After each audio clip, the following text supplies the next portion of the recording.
আজ শ্রাবণ মাসের দ্বিতীয় সোমবার, তাই জন্য চলে গেছিলাম লোকনাথ মন্দিরে জল ঢালতে। তোমরা কারা কারা এসছিলে অবশ্যই কমেন্ট করে জানিও, আর তোমরা কারা কারা চেনো সেটাও কমেন্ট করে জানিও। এটা হচ্ছে গিয়ে বনগাঁতে, ঠিক আছে। যাই হোক, এখানে আমরা পা ধুচ্ছিলাম আর আমার পার সাথে আলতাগুলো চলে যাচ্ছিলো।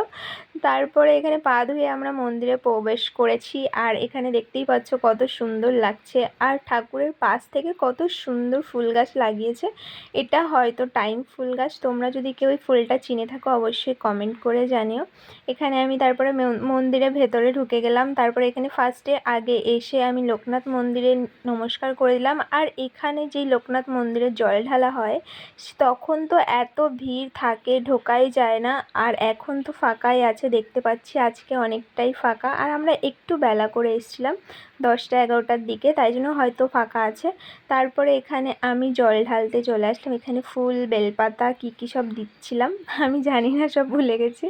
যাই হোক, এখানে আমি সুন্দর করে আমাকে বলে বলে দিচ্ছিলো, আর আমি এখানে জল ঢেলেছিলাম। তারপরে এখানে ধূপকাঠি ধরিয়েছিলাম। আর তোমরা কারা কারা শ্রাবণ মাসে এরকম পুজো করো অবশ্যই কমেন্ট করে জানিও। আর আমি তো ফার্স্ট টাইম করছি। তো তারপরে এখানেও লোকনাথ মন্দিরে একটা ছোট্ট ঠাকুর আছে, সেখানটাকেও আমি নমস্কার করে দিলাম, এখানে ফল দিয়ে দিলাম।